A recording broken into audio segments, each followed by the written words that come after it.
नमस्कार दोस्तों, मैं जितेश कौशिक एक बार फिर स्वागत करता हूं आपके अपने YouTube channel public reaction TV पर। तो कैसे आप सभी, उम्मीद करता हूं बढ़िया ही होंगे। दोस्तों, हर छोटी बड़ी खबरें व ताज़ा खबरें सबसे पहले पाने के लिए अभी सब्सक्राइब करके जुड़ जाए आपके अपने YouTube channel public reaction TV पर। साथ ही घंटे का बटन अवश्य दबा लें, जिससे कि हमारी हर एक नई वीडियो का नोटिफिकेशन सबसे पहले आ सके आपके पास। जी हाँ दोस्तों, क्योंकि आप देख रहे हैं उभरता हुआ न्यूज़ चैनल। तो चलिए चलते हैं अपनी खबरों पर। 15 फरवरी 2023 दिन बुधवार। आइए सबसे पहले एक नजर डाल लेते हैं दिन भर की सुर्खियों पर। हरियाणा में इस दिन से बदलेगा मौसम का मिजाज, जानेंगे मौसम का ताजा हाल। युवाओं के लिए प्रोसेस सर्वर के पदों पर भर्ती पाने का सुनहरा अवसर। इंटरव्यू की तिथि 27 फरवरी से 4 मार्च 2023। सीबीएसई बोर्ड की 10वीं और 12वीं की परीक्षाएं आज यानी 15 फरवरी से होने जा रही हैं शुरू। बीबीसी के दिल्ली मुंबई ऑफिस पर आईटी की रेड। कांग्रेस ने कहा अघोषित आपातकाल। भाजपा बोली भूल गई, इंदिरा ने भी बैन किया था। HCS judicial branch exam Hindi में कराने की तैयारी। अभी अंग्रेजी में हो रही है परीक्षा, राजस्व अदालतों में हिंदी में हो रहा है काम। हरियाणा सरकार का बड़ा फैसला, खेलो इंडिया यूथ गेम्स के मेडल विजेताओं का नहीं होगा फिजिकल टेस्ट, यूनिवर्सिटी में डायरेक्ट एडमिशन। पानीपत के हेड कांस्टेबल को मिली जमानत। एएसआई से मारपीट मामले में हेड कांस्टेबल आशीष को किया था गिरफ्तार, स्वागत की तैयारी में समर्थक। हिसार में 17 गांव के किसानों की पैदल यात्रा। पानी निकासी न होने के विरोध में डीसी ऑफिस पहुंचे, मुआवजा देने की मांग की। 18 फरवरी को मनाया जाएगा महाशिवरात्रि का पर्व। धार्मिक मान्यताओं के अनुसार इस दिन भगवान शिव और माता पार्वती का विवाह हुआ था। और अब खबरें विस्तार से। मौसम अपडेट। हरियाणा में इस दिन से बदलेगा मौसम का मिजाज। हरियाणा में मौसम एक बार फिर से बदलता हुआ नजर आएगा। मौसम विभाग ने अपने ताजा पूर्वानुमान में मौसम में बदलाव की संभावना जताई है। मौजूदा समय में पश्चिमी विक्षोभ पूर्व की ओर बढ़ रहा है, जिसके बाद हवा की दिशा दक्षिण पश्चिम से बदलकर उत्तर पश्चिम हो जाएगी। पिछले 24 घंटों के दौरान पंजाब, पश्चिमी हरियाणा और राजस्थान के पश्चिमी हिस्सों में दिन और रात के तापमान में गिरावट देखी गई है। वहीं 14 फरवरी देर रात्रि के बाद हवाओं की दिशा में बदलाव होने से 17 फरवरी तक तापमान में फिर से बढ़ोतरी होने के साथ साथ कहीं कहीं सतही हवाएं तेज चलने की भी संभावना जताई गई है। इस दौरान राज्य में मौसम आमतौर पर खुश्क रहने का आसार है, इसलिए उत्तर पश्चिम भारत के किसी भी हिस्से में शीतलहर की वापसी की उम्मीद नहीं है। फरवरी और मार्च के दौरान उत्तर पश्चिमी और मध्य भारत के अधिकांश हिस्सों में तापमान सामान्य से थोड़ा अधिक रहने की संभावना जताई गई है।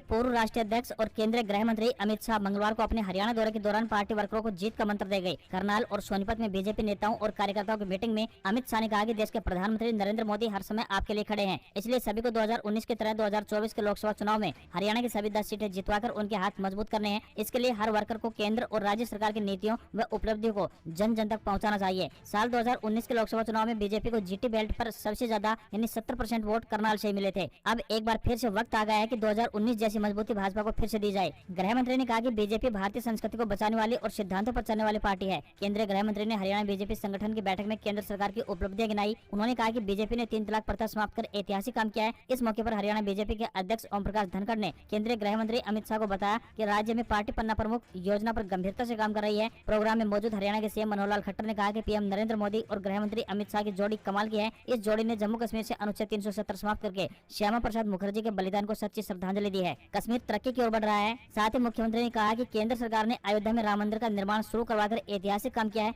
आतंकवाद और नक्सलवाद से भी देश अब सुरक्षित है। गृह मंत्री अमित शाह ने हरियाणा पुलिस को दिया राष्ट्रपति कलर। धाकड़ पुलिस को सम्मान देना गौरवमयी। केंद्रीय गृह मंत्री अमित शाह हरियाणा के करनाल दौरे पर रहे, जहां उन्होंने मधुबन पुलिस अकादमी में आयोजित एक कार्यक्रम में हरियाणा पुलिस को राष्ट्रपति कलर प्रदान किया। गृह मंत्री अमित शाह ने राष्ट्रपति कलर को डीजीपी पीके अग्रवाल को सौंपा। इस झंडे के बीच में चमकीले सुनहरे रंग में हरियाणा पुलिस लिखा हुआ है, जिसके ऊपर अशोक स्तंभ भी है। इस अवसर पर उन्होंने कहा कि यह मेरे लिए गौरवमयी पल है कि मुझे हरियाणा पुलिस को राष्ट्रपति कलर प्रदान करने का अवसर प्राप्त हुआ। केंद्रीय गृह मंत्री ने हरियाणा पुलिस को धाकड़ शब्द कहकर संबोधित किया। उन्होंने कहा कि हर मोर्चे पर हरियाणा पुलिस सबसे आगे रहती है, चाहे वो वीआईपी सुरक्षा का मामला हो या फिर लंबे आंदोलन में व्यवस्था बनाए रखना हो। हरियाणा पुलिस ने हमेशा अपने धैर्य, संयम और साहस का परिचय दिया है। कोरोना काल में हरियाणा पुलिस का योगदान बेहद ही सराहनीय रहा था। उन्होंने हरियाणा सरकार की डायल 112 सेवा की सराहना करते हुए कहा कि इतने कम समय में जरूरतमंद को पुलिस सहायता देना वाकई सराहनीय कार्य है। वहीं इस अवसर पर संबोधित करते हुए सीएम मनोहर लाल खट्टर ने कहा कि हरियाणा के लिए आज गौरव का दिन है। उन्होंने हरियाणा पुलिस के जवानों को राष्ट्रपति कलर मिलने पर बधाई दी। उन्होंने कहा कि अभी पुलिस विभाग में महिलाओं की संख्या का आंकड़ा सिर्फ 9% है, जिसे बढ़ाकर 15% करना हमारा सबसे महत्वपूर्ण लक्ष्य है। को लेकर गरमाएगी हरियाणा विधानसभा। कांग्रेस लाएगी 24 प्रस्ताव। ओपीएस भी रहेगा मुद्दा। 19 को फिर होगी सीएलपी की मीटिंग। हरियाणा विधानसभा में 20 फरवरी से शुरू होने जा रहे बजट सत्र में सरकार को घेरने के लिए कांग्रेस ने 25 विधायकों की उपस्थिति में सीएलपी की मीटिंग हुई। इस मीटिंग की अध्यक्षता सदन के उपनेता आफ्ताब अहमद ने की। सत्र में परिवार पहचान पत्र, अवैध खनन, बेरोजगारी, पुरानी पेंशन स्कीम, बढ़ते नशे, शिक्षा के निजीकरण, मंत्री पर लगे छेड़छाड़ के आरोपों, एनजीटी के मामलों, गौशालाओं की दुर्दशा, पानी के रेट में बढ़ोतरी, बिजली की किल्लत, सड़कों की जर्जर हालत, सफाई कर्मियों को पक्का करने की मांग, सीएजी रिपोर्ट, बुढ़ापा पेंशन काटे जाने, सरसों और गेहूं का मुआवजा नहीं मिलने, पंचायतों पर ई-टेंडरिंग थोपने, राइट टू रिकॉल लागू करने, बिगड़ती कानून व्यवस्था, खेलों की वर्तमान स्थिति और रियायती मीटिंग के बाद आफ्ताब अहमद ने बताया कि बजट सत्र के दौरान हरियाणा कांग्रेस 24 से ज्यादा अलग अलग प्रस्ताव लाएगी। इसमें अल्पावधि ध्यानाकर्षण प्रस्ताव, काम रोको प्रस्ताव शामिल होंगे। इसके अलावा सरपंचों ने जो ई टेंडरिंग को लेकर सरकार के खिलाफ मोर्चा खोला है, उसको लेकर स्थगन प्रस्ताव भी शामिल होगा। हरियाणा कांग्रेस बजट सत्र के दौरान ओल्ड पेंशन स्कीम यानी ओपीएस का मुद्दा भी उठाएगी। हरियाणा कांग्रेस की विधायक दल की मीटिंग में संदीप सिंह को लेकर भी चर्चा की गई। विधायक आफ्ताब अहमद ने बताया कि हरियाणा कांग्रेसी विधायक बजट सत्र के दौरान सदन में संदीप सिंह के बर्खास्तगी का मुद्दा जोर शोर से उठाएगी। सोनीपत में बीजेपी वर्करों को अमित शाह के 12 टिप्स, बोले जमीनी स्तर पर काम करे बूथ पालक, 2024 में अधिक अंतराल से जीतेंगे सभी 10 सीटें। केंद्रीय गृह मंत्री अमित शाह ने भाजपा के बूथ पालकों से आह्वान किया है कि वे जमीनी स्तर पर काम करें। वे भाषण देने में समय नहीं गंवाएंगे क्योंकि वे यहाँ सीख देने के लिए आए हैं। दी जाने वाली सीख पर अमल करते हुए जन जन तक उनकी बात को पहुंचाएं। उन्होंने चुनाव में जीत हासिल करने के टिप्स भी दिए। हरियाणा के सोनीपत में मंगलवार शाम को दीनबंधु छोटूराम विज्ञान एवं प्रौद्योगिकी विश्वविद्यालय मूर्थल में अमित शाह बूथ पालकों की बैठक में बोल रहे थे। उन्होंने सीएम मनोहर लाल खट्टर और भाजपा के प्रदेश अध्यक्ष ओम प्रकाश धनखड़ के साथ दीप प्रज्वलित करते हुए भारत माता और पंडित दीनदयाल उपाध्याय की तस्वीरों पर पुष्पांजलि अर्पित की। उन्होंने कहा कि किस प्रकार से जन जन तक अपनी बात पहुंचाई जा सकती है। उन्होंने 2024 के चुनाव को लेकर कहा कि हमें और अधिक अंतराल से जीत हासिल करने के प्रयास करने हैं।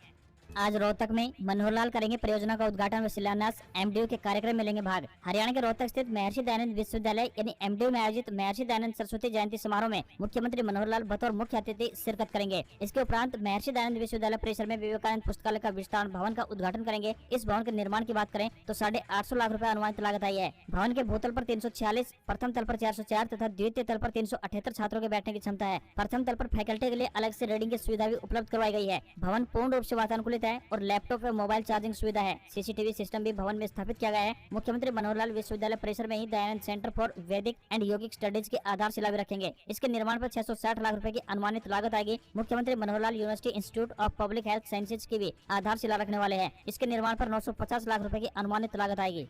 आईजीयू रेवाड़ी के विद्यार्थियों के लिए खुशखबरी, फरवरी के इस दिन होगी रिजल्ट की घोषणा। रेवाड़ी के मीरपुर स्थित इंदिरा गांधी विश्वविद्यालय यानी आईजीयू की परीक्षा प्रणाली को लेकर छवि अक्सर खराब होती रही है। इस बार विश्वविद्यालय अपनी छवि को बदलने जा रहा है तथा परीक्षा परिणाम 1 महीने के भीतर घोषित कर दिया जाएगा। आईजीयू की ओर से आयोजित विभिन्न संकायों व कोर्सों की परीक्षा 31 जनवरी को समाप्त हुई है। विश्वविद्यालय प्रबंधन का दावा है फरवरी के अंत तक सभी संकायों व कोर्सों का रिजल्ट घोषित कर दिया जाएगा। ऐसे में परीक्षार्थियों के लिए एक बड़ी खबर है। आईजीयू से संबंध रेवाड़ी और महेंद्रगढ़ जिले के सरकारी एडेड और सेल्फ फाइनेंस महाविद्यालयों के विभिन्न संकायों के प्रथम, द्वितीय और तृतीय सेमेस्टर के करीब 50,000 विद्यार्थियों ने परीक्षा दी है। इनकी उत्तर पुस्तिकाओं की जांच तेजी से चल रही है तथा ऑनलाइन रिपोर्ट भेजकर परीक्षा शाखा में डाटा भी अपलोड करवाया जा रहा है। मूल्यांकन केंद्रों पर प्रतिदिन की रिपोर्ट अपडेट करवाई जा रही है। परीक्षा नियंत्रक आईजीयू ने कहा है कि जो भी परीक्षाएं 31 जनवरी तक समाप्त हुई हैं, उन सभी के परिणाम शीघ्रता से घोषित करने को लेकर काम चल रहा है। तृतीय सेमेस्टर का परीक्षा परिणाम इसी सप्ताह जारी कर दिया जाएगा। प्रथम और द्वितीय सेमेस्टर के परीक्षाओं का मूल्यांकन अंतिम चरण में है। इस लिहाज से 20 से 25 फरवरी तक सभी कक्षाओं और संकायों के परिणाम जारी करने की योजना है। सीबीएसई बोर्ड की 10वीं और 12वीं की परीक्षाएं 15 फरवरी से प्रारंभ। केंद्रीय माध्यमिक विद्यालय शिक्षा बोर्ड यानी सीबीएसई से संबंधित स्कूलों में कक्षा 10वीं और 12वीं की वार्षिक परीक्षाएं 15 फरवरी यानी आज से शुरू हो रही हैं। कक्षा 10वीं की परीक्षाएं 21 मार्च तो वहीं कक्षा 12वीं की परीक्षाएं 3 अप्रैल तक चलेंगी। परीक्षाओं को लेकर सीबीएसई बोर्ड द्वारा सभी तैयारियां पूरी कर ली गई हैं। दोनों कक्षाओं की परीक्षा सुबह 10:30 बजे प्रारंभ होगी। इस बार हरियाणा में सीबीएसई बोर्ड की वार्षिक परीक्षा में खास बात यह रहेगी कि सरकारी स्कूलों के छात्र भी सीबीएसई की परीक्षा देंगे। बता दें कि हरियाणा सरकार ने प्रदेश के सभी जिलों के अंदर कुछ चुनिंदा सरकारी स्कूलों को मॉडल संस्कृति स्कूलों का दर्जा दिया हुआ है और इन स्कूलों को सीबीएसई बोर्ड से मान्यता प्राप्त हुई है। ऐसे में इन स्कूलों में पढ़ने वाले छात्रों में सीबीएसई बोर्ड की परीक्षा देने को लेकर खासा उत्साह देखने को मिल रहा है। बच्चों से कहा गया है कि वे बिना किसी दबाव के परीक्षा दें और अच्छे अंक हासिल कर अपना भविष्य उज्जवल करें। जाने के इच्छुक व्यक्ति सरकार द्वारा मान्यता प्राप्त एजेंट से ही करें संपर्क। पुलिस ने जारी की एडवाइजरी। शिक्षा या फिर घूमने के लिए विदेश जाने के इच्छुक लोग जागरूकता के अभाव में अक्सर फर्जी ट्रैवल एजेंटों का शिकार बनकर लाखों रुपए गवा बैठते हैं। लोगों को ऐसे फर्जी ट्रैवल एजेंटों से सावधान रहने की आवश्यकता है। विदेश जाने के लिए वीजा लगवाने से पहले एजेंट के बारे में पूरी जानकारी हासिल करें और सरकार द्वारा मान्यता प्राप्त एजेंट की सेवाएं लें। यह बात कुरुक्षेत्र पुलिस अधीक्षक सुरेंद्र सिंह भोरिया ने वीजा लगवाने के नाम पर धोखाधड़ी के बढ़ रहे मामलों के मद्देनजर लोगों को जागरूक करने के लिए कही है। पुलिस द्वारा विशेष एडवाइजरी जारी करते हुए फर्जी ट्रैवल एजेंटों से सावधान रहने की अपील की गई है। कहा गया है कि फर्जी ट्रैवल एजेंट वेबसाइट या फिर सोशल प्लेटफॉर्म मीडिया के माध्यम से विज्ञापन के द्वारा लोगों से संपर्क करते हैं। ये लोग पीड़ितों को तब झांसे में फंसा लेते हैं जब वे सोशल मीडिया पर प्रसारित नकली यात्रा विज्ञापनों का जवाब देते हैं। इसके बाद एजेंटों द्वारा तरह तरह के लालच देकर पैसे को अवैध तरीके से सीमावर्ती दूसरे देशों में भेज देते हैं। जैसे अमेरिका जाने वालों को मैक्सिको, क्यूबा आदि देशों में, वह इसी प्रकार ऑस्ट्रेलिया जाने वाले लोगों को मलेशिया आदि देशों में ले जाते हैं और वहां के जंगलों, समुद्री रास्तों, सड़क मार्ग या फिर पैदल नाव, कंटेनरों द्वारा गैर कानूनी तरीके से सीमा पार करवाते हैं। इस यात्रा के दौरान बहुत से लोगों की ठंड के कारण जहरीले जानवरों के काटने से या फिर नाव डूबने या कंटेनर में दम घुटने से मृत्यु तक हो जाती है। बहुत से मामलों में इस प्रकार से विदेश गए लोगों के पासपोर्ट आदि दस्तावेज अपराधियों द्वारा छीन ले जाते हैं या फिर उनसे डरा धमकाकर गलत कार्य करवाए जाते हैं। इसलिए हमें ऐसे भ्रामक विज्ञापनों से बचकर रहना चाहिए। में ओपीडी पर्ची के लिए आधार कार्ड नहीं है अनिवार्य, किसी भी आईडी से मरीज बनवा सकता है ओपीडी पर्ची। जिन जिला मुख्यालय स्थित नागरिक अस्पताल में मरीजों को ओपीडी पर्ची के लिए अपने साथ अब आधार कार्ड लाना अनिवार्य नहीं होगा। मरीज ओपीडी पर्ची के लिए अपनी किसी भी आईडी का प्रयोग कर सकता है। हालांकि पहले आधार कार्ड देखकर ही ओपीडी पर्ची काटी जाती थी, लेकिन स्वास्थ्य विभाग के डीजी ने प्रदेश भर के सीएमओ को पत्र जारी करते हुए ये आदेश पूरे हरियाणा के लिए जारी कर दिए हैं। अब ओपीडी पर्ची के लिए आधार कार्ड अनिवार्य नहीं होगा और मरीज या फिर उसका तीरंदार किसी भी आईडी से ओपीडी पर्ची बनवा सकता है। वहीं आदेशों में साफ कहा गया है कि अगर मरीज इमरजेंसी में आता है और उसकी तबीयत ज्यादा खराब है तो पहले उसका उपचार किया जाएगा और फिर उसकी आईडी से संबंधित अन्य कागजी कार्रवाई पूरी की जाएगी। अन्य गंभीर मरीज के उपचार से पहले किसी भी चिकित्सक या फिर स्टाफ द्वारा पर्ची या पहचान पत्र या फाइल आदि मांगी जाती है तो उसके खिलाफ कार्रवाई की जाएगी। स्वास्थ्य विभाग निदेशालय ने प्रदेश भर के सभी सीएमओ को पत्र जारी करते हुए कहा है कि मरीज अपना voter card, driving licence, ration card या फिर किसी दूसरी अन्य आईडी को दिखाकर अपनी ओपीडी स्लिप बनवा सकता है। अगर ओपीडी पर्ची काउंटर पर बैठे ऑपरेटर ऐसा करने से मना करता है तो इसकी जानकारी तुरंत प्रभाव से स्वास्थ्य अधिकारी को उपलब्ध करवाई जाए ताकि उसके खिलाफ कार्रवाई की जा सके। वहीं अगर मरीज के पास आधार कार्ड या फिर दूसरा कोई अन्य पहचान पत्र नहीं होने पर भी उसे उपचार दिया जाएगा। हरियाणा में बनेगी एशिया की सबसे बड़ी जंगल सफारी। हरियाणा में अरावली पर्वत श्रृंखला में गुरुग्राम और नूह जिला में लगभग 10,000 एकड़ में बनने वाले विश्व के सबसे बड़े जंगल सफारी पार्क के लिए निर्धारित क्षेत्र का मुख्यमंत्री मनोहर लाल खट्टर तथा उप मुख्यमंत्री दुष्यंत चौटाला ने गत दिन हवाई सर्वेक्षण किया। जंगल सफारी पार्क को लेकर मुख्यमंत्री ने अधिकारियों के साथ बैठक भी की और उन्हें इस संबंध में आवश्यक दिशा निर्देश जारी किए। सीएम मनोहर लाल खट्टर ने कहा है कि इस संबंध में कार्य जल्द शुरू करने पर जोर दिया जाना चाहिए। सीएम मनोहर लाल ने कहा कि जंगल सफारी विकसित होने से एक और जहां इस पर्वत श्रृंखला को संरक्षित करने में मदद मिलेगी तो वहीं दूसरी ओर राष्ट्रीय राजधानी दिल्ली और आसपास के क्षेत्रों से काफी संख्या में लोग पर्यटन के लिए आएंगे, जिससे स्थानीय लोगों के लिए रोजगार के अवसर उपलब्ध होंगे। वहीं डिप्टी सीएम दुष्यंत चौटाला ने कहा कि इस जंगल सफारी को वर्ल्ड क्लास बनाने के लिए विश्व स्तरीय विशेषज्ञों से राय और सुझाव लिए जाएंगे। उन्होंने कहा कि हमारी सरकार ने प्रदेश में पर्यटन को बढ़ावा देने और ग्रामीणों को और अधिक रोजगार के अवसर मुहैया करवाने के उद्देश्य से होम स्टे पॉलिसी भी शुरू की है। इसके तहत पर्यटकों को भी स्थानीय संस्कृति से रूबरू होने का मौका मिलेगा। उतार चढ़ाव से अस्पतालों में बढ़े मरीज, दिन में धूप और रात में कंपकपाती सर्दी से लोग हो रहे हैं बीमार। मौसम में उतार चढ़ाव लोगों को बीमार कर रहा है। दिन में तेज धूप और सुबह शाम सर्दी पड़ने से लोग जरा सी लापरवाही से मौसमी बीमारियों से पीड़ित हो रहे हैं। तापमान के बढ़ने के साथ ही नागरिक अस्पतालों में रोगियों की तादाद इन दिनों तेजी से बढ़ रही है। 4 से 5 दिन से अस्पताल में रोगियों की संख्या में एकदम इजाफा हो रहा है। पर्ची व दवाई के काउंटरों पर मरीजों की लंबी कतार देखने को मिलती है। एक सप्ताह में दिन के तापमान में धूप में तेजी आने से लोगों को गर्म कपड़े छोड़ दिए। वहीं सर्द गर्म के असर के चलते बच्चे व बुजुर्ग जुकाम, खांसी और बुखार की चपेट में आ रहे हैं। तापमान के उतार चढ़ाव से सबसे ज्यादा असर बच्चों में दिखाई पड़ रहा है। मौसम का बदलता मिजाज पर जरा सी लापरवाही के चलते बीमारी का कारण बन सकता है। बच्चों को भी निमोनिया जैसी बीमारी हो सकती है। कोल्ड ड्रिंक्स व आइसक्रीम जैसी ठंडी चीजें खाने पीने से तो और भी ज्यादा नुकसान हो सकता है। इसलिए धूप को देखकर गर्म कपड़े न उतारें। मौसम थोड़ी थोड़ी देर बाद बदल रहा है। लोगों को खासतौर पर बच्चों को सुबह शाम सर्दी से बचाव के लिए मोटे गर्म कपड़े पहनने की सलाह दी गई है। अगर लोग खान पान व रहन सहन पर थोड़ा सा ध्यान दें तो बीमारी के प्रकोप से बच सकते हैं। बीबीसी के दिल्ली मुंबई ऑफिस पर आईटी रेड, कांग्रेस ने कहा अघोषित आपातकाल, भाजपा बोली भूल गई, इंदिरा ने भी बैन किया था। बीबीसी के दिल्ली और मुंबई ऑफिस पर मंगलवार सुबह 11 बजे आयकर विभाग यानी आईटी की टीम ने सर्वे शुरू किया। आयकर विभाग के सूत्रों के अनुसार बीबीसी पर इंटरनेशनल टैक्स में गड़बड़ी का आरोप लगा है। बीबीसी ने ट्वीट कर बताया कि आयकर विभाग की टीम दिल्ली और मुंबई ऑफिस में मौजूद है, हम उन्हें पूरा सहयोग कर रहे हैं। सर्वे का काम अभी जारी है। ऑफिस में काम शुरू हो गया है। इधर कांग्रेस पार्टी ने अपने ऑफिशियल ट्विटर पर इस कार्रवाई को अघोषित आपातकाल बताया। कांग्रेस के बयान पर भाजपा प्रवक्ता गौरव भाटिया ने इंदिरा गांधी का 52 साल पुराना वाकया याद दिलाया। भाटिया ने कहा कि शायद कांग्रेस भूल गई है कि 1917 में इंदिरा गांधी ने एक डॉक्यूमेंट्री को लेकर बीबीसी पर बैन लगा दिया था। बीबीसी के ऑफिसों पर कार्रवाई को कांग्रेस ने पीएम मोदी पर बनी उसकी डॉक्यूमेंट्री से जोड़ा। कांग्रेस महासचिव जयराम रमेश ने कहा कि यहाँ हम अडानी के मामले में जेपीसी की मांग कर रहे हैं और वहाँ सरकार बीबीसी के पीछे पड़ी हुई है। विनाश काले विपरीत बुद्धि। टीएमसी सांसद महुआ मोइत्रा ने सर्वे को चौंकाने वाली खबर बताया है। मोइत्रा ने ट्वीट किया, बीबीसी के दिल्ली दफ्तर में आयकर की छापेमारी बहुत खूब, चौंकाने वाला। वहीं कांग्रेस के बयान के बाद भाजपा सांसद राज्यवर्धन सिंह राठौड़ ने कहा है कि आपातकाल और प्रेस की आजादी की बात करने वालों को आईना जरूर देखना चाहिए। हरियाणा बोर्ड ने प्रायोगिक परीक्षाओं का शेड्यूल किया जारी। हरियाणा विद्यालय शिक्षा बोर्ड भिवानी द्वारा संचालित होने वाली सेकेंडरी एवं सीनियर सेकेंडरी वार्षिक परीक्षा फरवरी या मार्च 2023 के लिए अस्थायी मान्यता प्राप्त प्राइवेट स्कूलों की प्रायोगिक परीक्षाओं की तारीख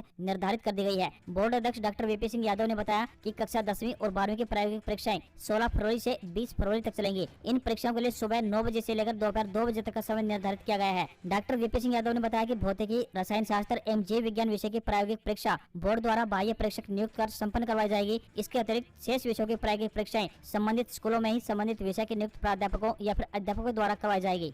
शेयर बाजार में तेजी, सेंसेक्स 600 अंक बढ़कर 61,032 पर बंद, निफ्टी 158 अंक चढ़ा, सरकारी बैंकों के शेयर सबसे ज्यादा चढ़े। भारतीय शेयर बाजार में हफ्ते के दूसरे कारोबारी दिन तेजी देखने को मिले। सेंसेक्स 600 अंकों की तेजी के साथ 61,032 के स्तर पर बंद हुआ। वहीं निफ्टी की बात करें तो 158 अंकों की तेजी देखने को मिली है। यह 17,929 के स्तर पर बंद हुआ। सेंसेक्स के 30 शेयरों में से 19 शेयरों में तेजी दिखाई दी, तो वहीं 11 शेयरों में गिरावट रही। वहीं अडानी ग्रुप की कंपनियों के शेयरों की बात करें तो इनमें उतार चढ़ाव देखने को मिला है। वहीं सराफा बाजार में सोने में गिरावट, तो वहीं चांदी में तेजी दिखाई दी। 24 कैरेट सोना 57,018 रुपए प्रति 10 ग्राम के स्तर पर बंद हुआ। चांदी की बात करें तो ये 65,842 रुपए प्रति किलोग्राम के भाव पर पहुंच गई है। वहीं डॉलर रुपया के मुकाबले 7 पैसे मजबूत हुआ है। $1 का रेट 82 रुपए 77 पैसे पहुंच गया है। अगर आपको हमारी खबर पसंद आई हो तो हमारी खबरों पर एक प्यारा सा लाइक जरूर दें। जी हाँ दोस्तों, और साथ ही खबरों को ज़्यादा से ज़्यादा शेयर करें और कमेंट बॉक्स में इन खबर पर आपकी क्या है राय वो हमें ज़रूर बताएं।